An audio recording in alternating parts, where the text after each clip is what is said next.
a veces no se puede soltar porque tenemos ausencia de aceptación. Y es que mi pareja viene a ser el espejo vívido de lo que yo viví con mis padres. El contacto cero me va a prevenir a mí de la manipulación de esa persona. Es tan fuerte es que se equipara la ruptura en la relación de pareja a la dopamina y a la oxitocina que me produce una droga.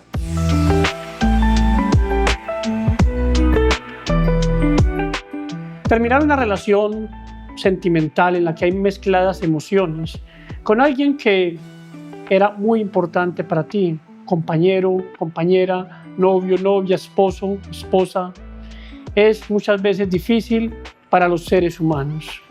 Superar esa llamada tusa que muchas veces se habla popularmente no es fácil y a veces tiene consecuencias difíciles para las personas. Para hablar de este tema, de esas rupturas o quizás de esos duelos, hemos vuelto hoy con la psicóloga, con la doctora Sandra Tamayo, especialista en estas temáticas, psicóloga de la Universidad de Antioquia, con especialización en terapia de duelo internacional. Hoy nos acompaña nuevamente para hablar de este tema. Doctora Sandra, bienvenida nuevamente. Gracias, Giovanni. Es un gusto estar acá de nuevo con ustedes. Bueno, ¿qué sucede realmente en nuestra mente, en nuestras emociones, cuando enfrentamos esa pérdida de nuestra pareja, eso que comúnmente llamamos la tusa? Sí. Esa pérdida de cuando esa persona, bien sea que se fue o se terminó la relación. Claro que sí, que es algo bastante fuerte, la llamada tusa. Y puede ser por un noviazgo que terminó, puede ser un matrimonio que se acabó, puede ser porque me abandonaron o porque yo decidí poner fin a esa relación, o puede ser porque ya la relación estaba en un proceso de deterioro, de declive y llegó a su fin. ¿Y qué es lo que sucede? Pues que realmente esa ausencia, esa pérdida, ese duelo genera en nosotros todo un desajuste de nuestro sistema a nivel físico, a nivel emocional, a nivel mental, a nivel también existencial. Enfrentarnos a la ausencia de esa persona nos cuesta mucho soltar por varias razones. No es tan fácil dejar a una persona. Incluso a veces nos enojamos con aquella amiga que está soportando muchísimo maltrato de su novio o de su amigo, está en una relación que no le conviene y decimos, ¿pero por qué? ¿Porque eres bobita? ¿Porque eres tonta? ¿Por qué no lo dejas? Pero es que no es tan fácil. Muchas veces nos preguntamos, es que ¿qué va a hacer de mi vida sin esa persona? Hay apegos, incluso dependencia emocional. A veces hay hijos de por medio, hay todo un contexto social, está el mito que yo tengo de la familia es para siempre, del feliz es para siempre, de mi media naranja. A veces no se puede soltar porque tenemos ausencia de aceptación. A veces las personas decimos... Incluso dependencias hasta económicas. Sí, incluso dependencias económicas. Llegar a ese punto es muy difícil. La aceptación es que una relación de pareja se puede acabar, es que el amor se puede terminar, es que el amor se puede transformar, es que alguien puede perder el interés en mí, es que las relaciones son algo muy vulnerable, una persona hoy está aquí, mañana no se sabe, entonces puede pasar y nosotros a veces no lo aceptamos. De ahí la dificultad en soltar, y no es ni siquiera culpa de uno, porque a veces ahí entran en juego otro tipo de situaciones, por ejemplo, a veces de esos apegos o de esas relaciones, ahí se están proyectando muchísimas cosas. Y es que mi pareja viene a ser el espejo vívido de lo que yo viví con mis padres. Cargamos con heridas, herida de abandono, herida de traición, de rechazo, de injusticia. Y todo eso se refleja en la relación de pareja. Entonces, al sentir tanto miedo al abandono, a ser rechazados, nos duele muchísimo más soltar a esas personas porque no queremos experimentar lo que tal vez alguna vez de niños sentimos. Si una mujer que en su infancia experimentó el abandono de su padre y rogó a ese padre para que no se fuera de su casa, se sintió insuficiente, esa insuficiencia la va a proyectar en la dificultad para ser abandonada por su esposo o por su novio. Incluso va a establecer un apego y una dependencia todavía más fuerte porque va a sentir que siempre tiene que dar más, que tiene que ser suficiente para no ser abandonada, para no repetir el dolor que experimentó alguna vez cuando su padre se fue. Entonces hay muchas cosas que entran ahí en juego del por qué es tan difícil soltar una persona. Bueno, y en ese juego que pasa, pueden haber varios escenarios.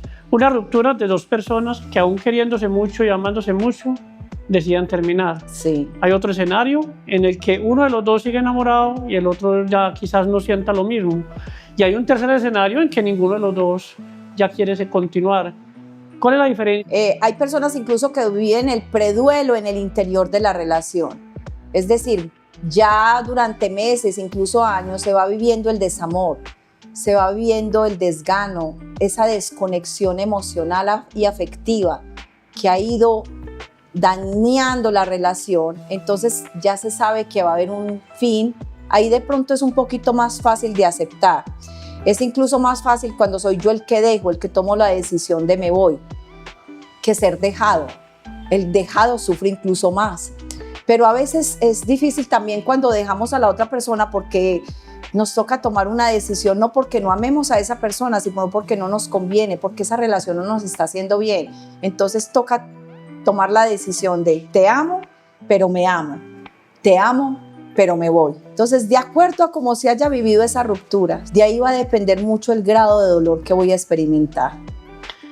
Bueno, ¿y cómo saber cuándo conviene tratar de superar o evitar que pase? Digámoslo así, que desde el inicio nosotros tenemos que saber cuando vamos a buscar una pareja qué es lo que queremos y esperamos de esa relación. Si yo espero respeto, yo espero reciprocidad, yo espero afecto, yo espero lealtad, una persona con la que yo me pueda comunicar.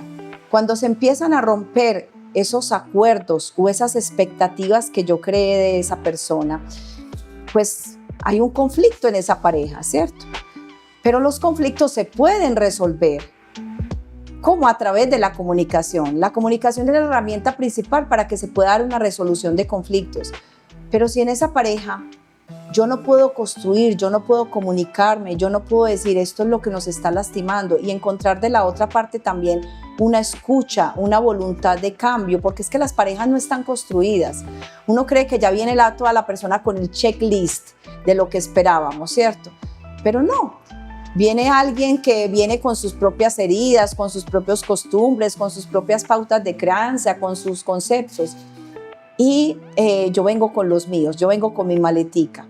Entonces hay un periodo que es muy bonito, que es el del noviazgo, el enamoramiento, y hay una idealización y todos dejamos lo mejor de nosotros en la cancha, ¿cierto? O sea, nos mostramos lo mejor, pero después vamos pelando el cobre, digámoslo así. Después vamos mostrándonos con nuestros errores, con nuestros defectos, con nuestras costumbres o hábitos que de pronto al otro pudieran molestar. Y ahí es cuando se empieza el conflicto, cuando empezamos a conocernos a través de la convivencia o de un noviazgo que ya lleva mucho tiempo. ¿Qué conflictos hay y cómo los resolvemos? Pero si no se pueden resolver, si yo no encuentro en la otra persona un canal de comunicación, una persona que esté dispuesta a que hayan esos cambios y se resuelvan los problemas, ahí sí me toca poner límites e irme de ahí. O hay cosas que son negociables, pero hay cosas que tienen que ver ya, tocan con el maltrato, con el irrespeto, con la infidelidad, con un montón de cosas que muchas personas no estamos dispuestos a soportar porque no está en esas expectativas que yo tenía de pareja. Cuando una relación ya me hace daño, es más el dolor que me produce que la felicidad. Ya hay desconexión emocional, ya hay un montón de cosas que no funcionan y a través del tiempo no se han podido solucionar. Me tengo que ir de ahí. ¿Es mejor para una relación una terapia de pareja o un abogado para la separación? Sería porque es que a veces nosotros no llegamos a la relación de pareja con un manual debajo del brazo. No nos enseñan, no nos dan clase primero de cómo tenemos que llevar a cabo un buen matrimonio, una buena relación. Entonces, realmente es importante que aprendamos, hay unas técnicas, porque es que una cosa es el enamoramiento, una cosa es el amor y otra cosa es la relación. Donde todos queremos mostrarnos de la manera ideal. El amor es un componente de la relación. Es como si tenemos un plato de comida con varios ingredientes y digamos que el amor es la papa. Y los otros ingredientes tienen que ser la compatibilidad, que es importantísimo, La comunicación, el respeto, la fidelidad, la lealtad, el que tengamos objetivos en común, que los dos miremos hacia el mismo punto. Entonces, las personas creen que como estoy enamorada, como tengo maripositas en el estómago, ya eso basta para que la relación funcione. Y no, nos estrellamos, o que la relación es lo que me va a hacer feliz. Me voy a casar y voy a ser feliz, y nos llevamos una decepción total, porque hay más ingredientes en los cuales hay que trabajar. ¿Cómo afrontar para los seres humanos esa separación? Sí. Desde tu experiencia, los casos que has visto. Claro que sí. Los duelos por ruptura son dolorosísimos. Mucho, porque todo nuestro sistema, todo lo que nosotros somos a nivel físico, emocional, espiritual, mental, entra en shock, entra en cortocircuito. Entonces, hay unas fases. Y en esa primera fase, que es de intenso dolor, nos enfrentamos a algo que se llama el síndrome de la abstinencia. Como cuando un drogadicto pierde su droga, entra en un proceso de rehabilitación y no la tiene. Como cuando un alcohólico deja de beber. Su cuerpo le pide esa sustancia. Asimismo, la otra persona se convirtió para nosotros en algo importante, hacía parte de mi cotidianidad, de mi rutina. Inclusive si ya estaba viviendo un preduelo, si ya sabía que esto se iba a acabar, si ya hay desamor, empiezo a vivir ese síndrome porque es la ausencia de esa persona en mi vida. Es como si una parte de mí se fue y yo quedo con mi yo fragmentado, sufriendo, despedazado. Una parte de mí se fue. Ya no está esa persona en mi foto. ¿Qué tengo que hacer para enfrentar ese dolor? Sentirlo, meterme en él. Si siento rabia, permitirme sentir esa rabia porque me dejó, porque se fue con otra. Siento esa rabia. Esas emociones tienen un lapso de tiempo en el que yo me debo permitir sentir todas esas emociones, ¿cierto? Pero llega el momento en que tengo que meterle voluntad y me tengo que obligar. Entonces, empecé el duelo. Digo, bueno, por 2 meses, 3 meses me voy a permitir llorar, sacar, sentir, tirarme a veces en mi cama a sentir todo esto. Si no quiero salir, no salgo. Si no quiero compartir con personas, no comparto. Pero llega el momento en que digo, no me puedo quedar acá. 2, 3 meses lloré y después me obligo a alzarme de esa cama. Me obligo ya a hacer otro tipo de cosas. Ya le meto voluntad al duelo. Ya no es que el duelo me lleve para acá y para allá como sea, sino que empiezo a redireccionarlo. Es decir, a decir, bueno, voy a hacer un poco de vida social. Voy a cambiar mis pensamientos. Sentir, me puedo permitir sentir, pero me vienen recuerdos de esa persona, cambio. Todo el día, porque uno el ex se le vuelve algo obsesivo, uno piensa en el ex todo el día y te viene incluso una especie de melancolía inútil.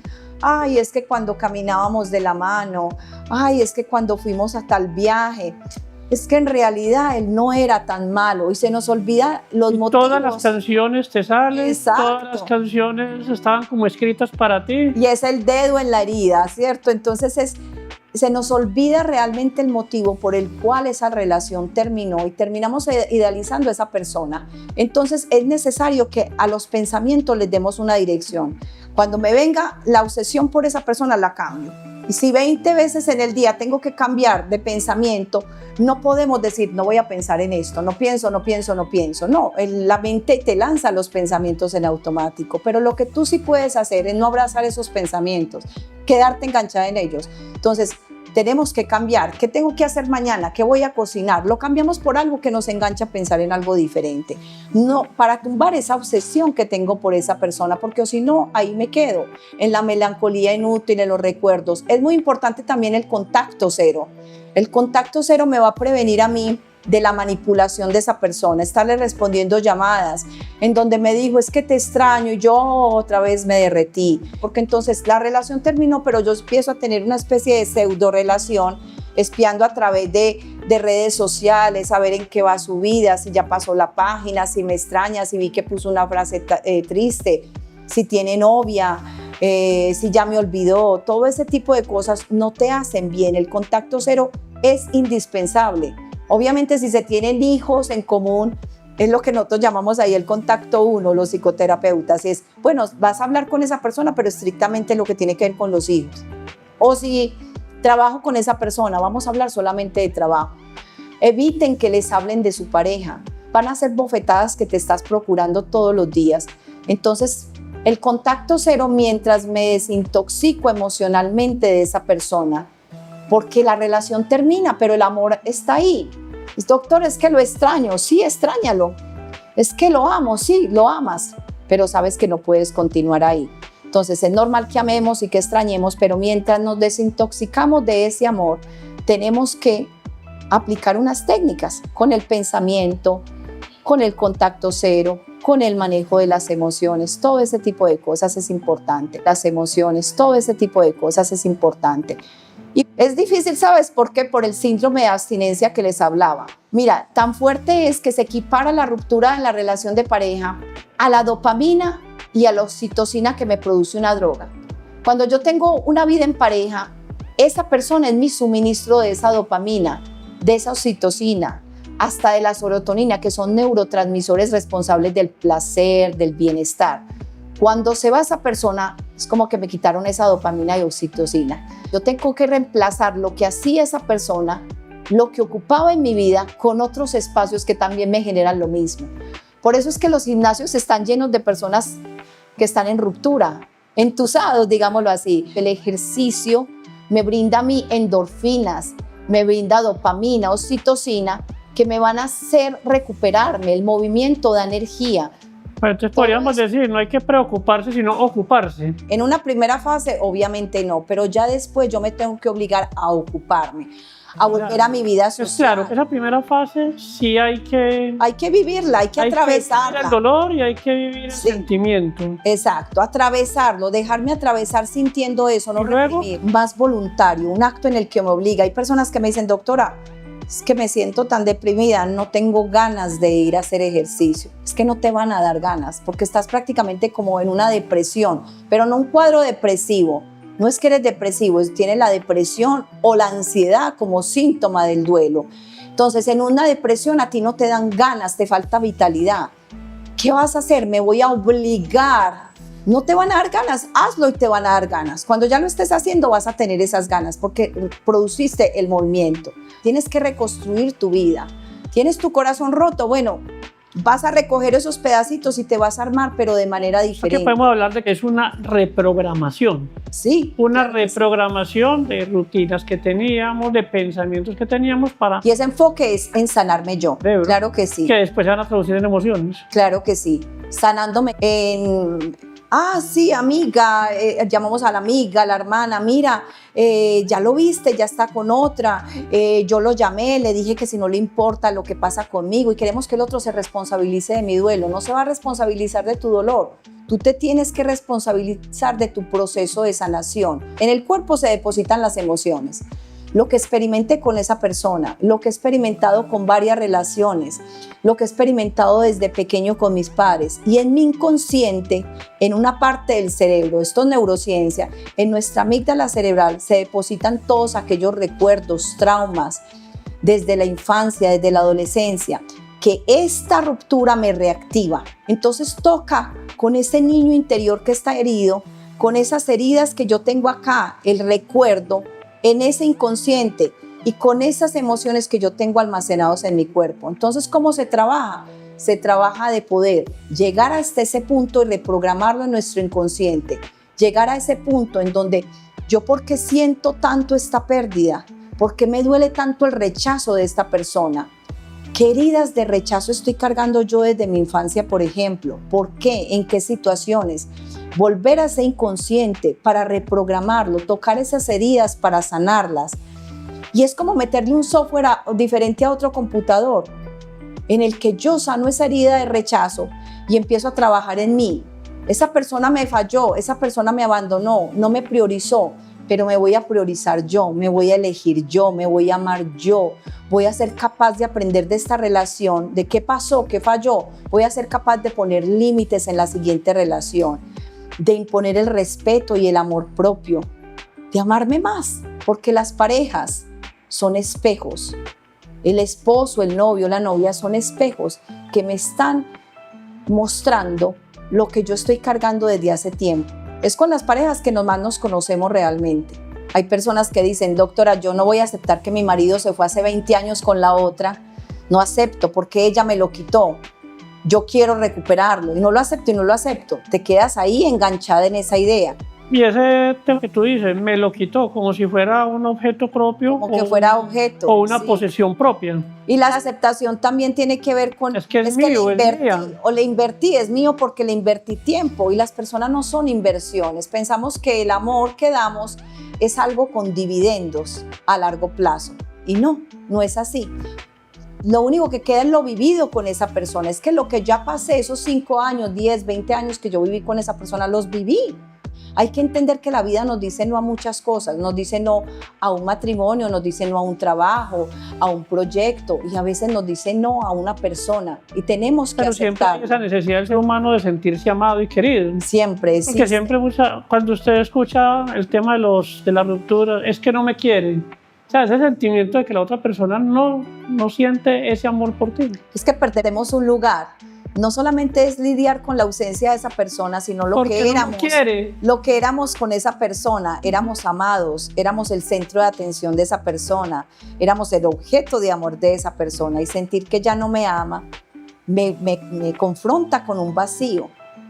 Y a veces es difícil salir de ahí, soltar y recuperarse, porque a veces nos damos cuenta que ni siquiera yo me amo. ¿Quién soy yo sin esa pareja? Esas personas que está bien dentro de la relación y el amor que tienen por alguien, terminan olvidándose de ellos mismos, ¿cierto? Y ahí es que se establece, sí. Incluso estancándose personal y profesionalmente. Claro que sí, ahí es Pasa ahí. precisamente que aparece la dependencia emocional. Nosotros tenemos que tener claro que somos seres integrales. Tenemos una parte social, una parte laboral, una parte familiar, una parte son nuestros afectos, otra parte mis hobbies, mis deportes, mi vida social. Y nos tenemos que repartir entre todas esas facetas de nuestra vida. Pero hay personas para las que su pareja se convirtió en su todo. Y a veces incluso en la misma relación de pareja se da que prohibimos a nuestra pareja ciertas cosas. Les cambiamos la identidad. Entonces hay mujeres que le dicen a uno, doctora, es que a mi novio no le gustaba que yo fuera al gimnasio. Me prohibió ir al gimnasio. Me dijo que no hablara más con mis amigas. Y después terminó la relación y pasa eso, que te quedas sin fundamento y sin base. Y viene el tema de la reclamación. Yo dejé de hacer tal cosa por él, dejé de hacer tal otra por él, dejé mis amigos por él. Exacto. Y no es... Entonces hay como esa frustración de la persona también, ya como dentro de su integralidad de ser humano, como de haberse sacrificado por una relación para no haberse recibido una recompensa. Exacto. Y tenemos que tener en cuenta de que las personas no son seguras. Las relaciones realmente son muy vulnerables. El 70-80% de las relaciones de pareja terminan. A ese punto hemos llegado y cada vez menos personas se están comprometiendo. Entonces, realmente las relaciones son algo muy vulnerable. Tenemos que gozarnos el presente, disfrutar del hoy, porque mañana no se sabe. Pero casi siempre que tenemos a alguien es retenerlo, es la idea de retenerlo para que no se nos vaya. Para no quedar en soledad. Le tenemos muchísimo miedo a la soledad, la tenemos muy demonizada. Y pensamos que si no es en pareja, no podemos estar bien.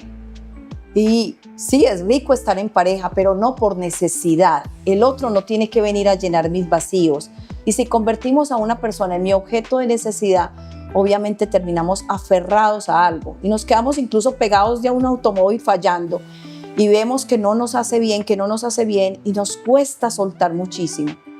¿Qué pasa en esas relaciones? Ejemplo, cuando hay matrimonios, hay ya vínculos no solamente afectivos, a veces sacramentales desde el punto de vista religioso, civiles desde el punto de vista de los hijos, ¿cierto? Y pasa que no nos podemos separar porque, bueno, como estamos casados por la iglesia, así estén viviendo un infierno, entre comillas, en la relación, o así se presenten situaciones de vulnerabilidad en la misma relación. Pero a veces nos quedamos mucho en el mito del felices para siempre, en el mito de las estructuras, de que un matrimonio no se puede dañar. Los cuentos que nos leían a muy temprana edad, exacto, se casaban y vivían felices para y nos siempre. quedamos encuadrilados en que no, mi papá y mi mamá nunca se separaron, entonces como nunca se separaron, yo no puedo dañar una familia. Y podemos vivir, como tú decías, en el interior de un infierno, pero con esa estructura tan marcada pensamos no puedo hacerle daño a mis hijos, la familia no se puede destruir, el que dirán, el miedo a la soledad, el miedo a tenerme que enfrentar a esos cambios Tema tan social. fuertes, todo eso.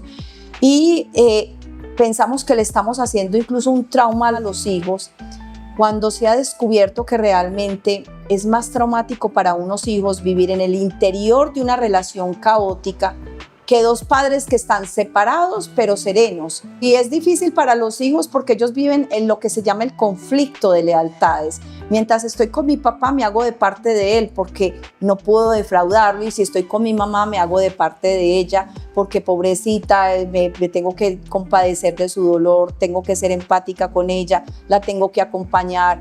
Los hijos no tienen por qué traumatizarse, los hijos tienen que venir tutelados. A los hijos se les puede dar un camino, una comunicación correcta en la que se les explique que no van a perder a sus padres. Nos separamos como pareja, pero continuamos siendo pareja de padres. Ni papá ni mamá los van a abandonar. Papá es bueno, mamá es buena, y que no se metan ahí en medio de los conflictos, no los hagamos partícipes del odio. No se pudieron poner de acuerdo, pero ambos nos aman, ambos nos quieren a los hijos. Pero puede ser más peligroso y más contraproducente cuando seguimos ahí en las peleas, en ese conflicto, y los hijos presencian eso, porque esa es la noción de relación de pareja que le estamos enseñando a los hijos.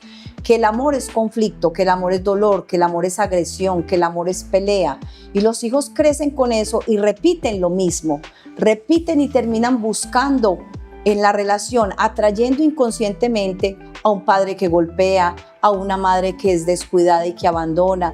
Repiten los mismos ciclos. Entonces es importante poder salir de ciertas situaciones para que los hijos no los hagamos partícipes de eso. Bueno, ahora en estas temáticas de duelo que nos ha sido llevando a conocer todo ese mundo de transformar esas emociones, esas rupturas, esas pérdidas, cómo transformarlo en algo positivo para el crecimiento y el aprendizaje. Duelo es incluso uno de los mejores maestros para nuestra vida, porque un duelo me confronta con quién soy yo. ¿Por qué me apegué a tal persona? ¿Por qué hice esto? El duelo nos obliga a trabajar en nosotros mismos, a autoconocernos, a hacer un trabajo de introspección. Es una enseñanza. ¿Qué cosas no permitiría de nuevo? Todo eso nos lo enseña el duelo. Es un maestro, realmente una enseñanza. Los pensamientos juegan un papel importante ahí. Y es, yo no le voy a dar un significado a este duelo de pérdida total, de que se acabó mi vida. No. Mi vida sigue, es difícil y es un proceso en el que estoy atravesando, hay una pérdida, pero yo sigo, yo tengo mi propio sentido de vida. A veces yo le digo a mis pacientes, ¿qué sueños llegaste a tener en tu vida? Y me dicen, doctora, yo alguna vez quise aprender a bailar salsa, aprender a bailar tango.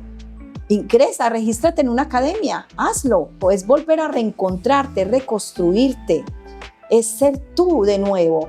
Entonces realmente deja una enseñanza, es volver a mí, que voy a pasar un tiempo sola, pero es que la soledad también es una maestra. Hay un ejemplo muy bonito en psicoterapia y es el de la serpiente. Cuando tú vas por una selva, por ejemplo, y viene una serpiente y te muerde y te inyecta el veneno, la serpiente se va. Tú no te vas desde atrás de la serpiente para reclamarle por qué me mordiste. Mira, yo soy humano, ¿por qué me hiciste esto? Eso no se puede hacer. Mira cómo me dejaste, me inyectaste este veneno. No, tú dejas ir la serpiente y te quedas ahí estripándote el veneno y tratando de sanarte tú. Es lo que hay que hacer en un duelo. Entonces aprendo eso. Y también quizás aprender que quizás también pudimos haber cometido errores nosotros. Casi siempre tendemos a señalar al otro como el culpable de todo. La otra es el culpable y nunca hacemos esa parte de autocrítica de cómo fue nuestro papel en la relación. A veces hay uno que es el verdugo y el otro es la víctima. Aún así, aunque fuera eso, si tú consideras, doctora, es que el 90% de todo fue él me golpeaba, él me maltrataba, él me fue infiel varias veces. Bueno, vas a responsabilizarte tú de ese 10%. ¿Cuál es ese 10%? Tú viste, escuchaste, presenciaste cosas y te quedaste ahí. O el uno, a veces en la relación de pareja se ve mucho esta dinámica, el uno es de apego ansioso, el otro es de apego evitativo, entonces no quiere hablar y el otro está ahí tratando de tener conversaciones incómodas y casi siempre hay uno que es el que trata de hablar, de solucionar y el otro de escapar, el otro es el que evita. Entonces se ven dinámicas, ¿cierto? Casi siempre hay uno que es más culpable que el otro, pero responsabilicémonos de esa parte que nos tocó a nosotros, de mirar en qué contribuí yo también ahí a que la relación se deteriorara. Tal vez no me comuniqué y hay que tener mucho cuidado porque las parejas empiezan a experimentar conflictos y se quedan callados y dejan que eso perdure y perdure. Me hizo algo y me quedo callada, me hizo algo y yo me callo. ¿Qué pasa? Que eso a la larga va creando desconexión emocional y afectiva y cuando menos pienses se acabó. Es importante tramitar las cosas en el momento. Por eso la comunicación es un instrumento tan importante. No dejarlo pasar, no aplicar la ley del hielo para castigar y quedarnos callados cuando hay problemas. No decir, es que si hablo total no van a ver, no me va a escuchar o esto. Los problemas se tienen que resolver. Yo recuerdo que el Papa Francisco en vida decía, cuando una pareja tiene problemas no se vayan a la cama sin resolverlos. Tan fácil no es, porque a veces hay que esperar a que pase el umbral de emociones, de rabia que tengo, de tristeza para poder hablar. Y a veces toca acostarse a la cama enojados. Pero no esperen más de 24 horas, digámoslo así. Una buena pareja no es aquella que tenga ausencia de conflictos, que nunca pelee. Es que nosotros somos una buena pareja porque peleamos muy poquito o porque tenemos muy buen sexo. No. ¿Cuál es la buena pareja? Es aquella que utiliza la comunicación y los recursos necesarios para resolver conflictos cuando estos surgen. Y la pregunta del millón, ¿en qué momento podemos estar listos para la siguiente relación? A veces pasa que cuando hay una ruptura, inmediatamente buscamos un salvavidas. Es más fácil que si yo estoy en una relación y no me encuentro bien, como le tengo miedo a la soledad y llega alguien y me saca y me entusiasme con esa persona, es más fácil salir de la relación. Pero resulta que estas heridas que yo me generé o me generaron en el interior de esta relación, si yo no las he sanado, las voy a trasladar a la siguiente relación. Si esta pareja me traicionó y yo tengo todavía ese dolor, esa desconfianza en la humanidad, en las personas, en el sexo opuesto, y llego y conozco otra persona, sin haber sanado esa herida de traición, yo voy a trasladarla, voy a llevarme esa herida hacia la otra persona y voy a estar vigilante, ansioso, con desconfianza de que me va a traicionar también, porque estoy cargando una experiencia previa. Entonces es mejor sanar primero, es mejor hacerme cargo de mis heridas. ¿Qué mensaje le podemos decir a esas personas que quizás están atravesando esas crisis, porque son crisis, de rupturas, de terminación de relaciones sentimentales?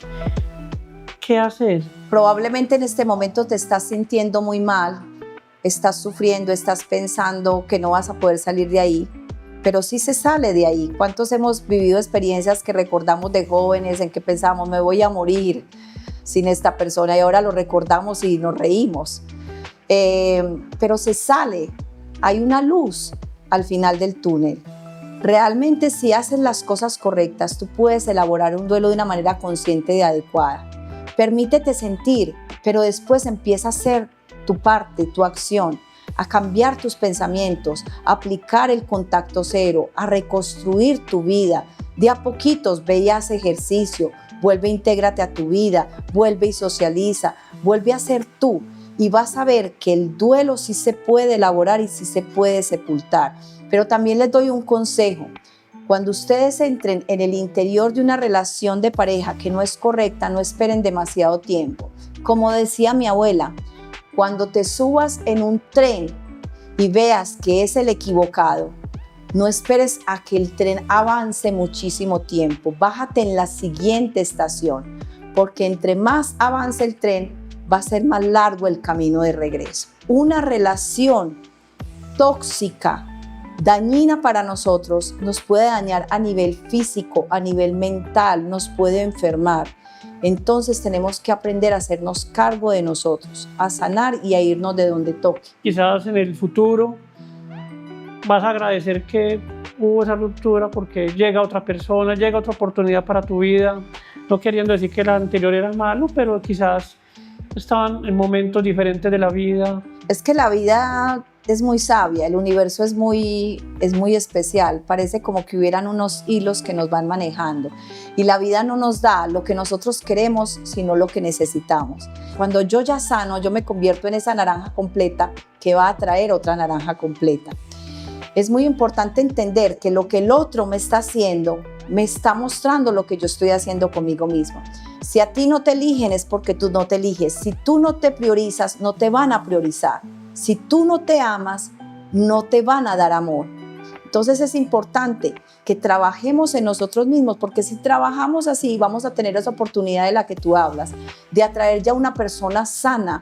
Ya no tiene que venir un espejo a moverme esas heridas, esas falencias que yo tengo, sino que atraigo una persona diferente, desde la perspectiva de que ya sé cómo escoger mejor, ya sé cómo no, qué cosas no permitiría, pero también desde esa parte, digámoslo así, energética, espiritual. Nosotros somos seres vibracionales también y atraemos ciertas cosas que necesitamos o ciertas cosas que van a ser nocivas para nosotros. Bueno, y para trabajar en nuestro ser, en esas cosas que debemos mejorar, en aquellos aspectos que debemos evolucionar, también me faltaba profesionales como la doctora Sandra Tamayo, quien tiene una organización muy importante, la Clínica del Duelo. La Clínica del Duelo es un espacio psicoterapéutico que existe desde 2017, en donde se brinda esa asesoría uno a uno personalizada con pacientes que estén atravesando por procesos de duelo de cualquier índole. En este caso estamos hablando de la ruptura por relación de pareja. Cuando veas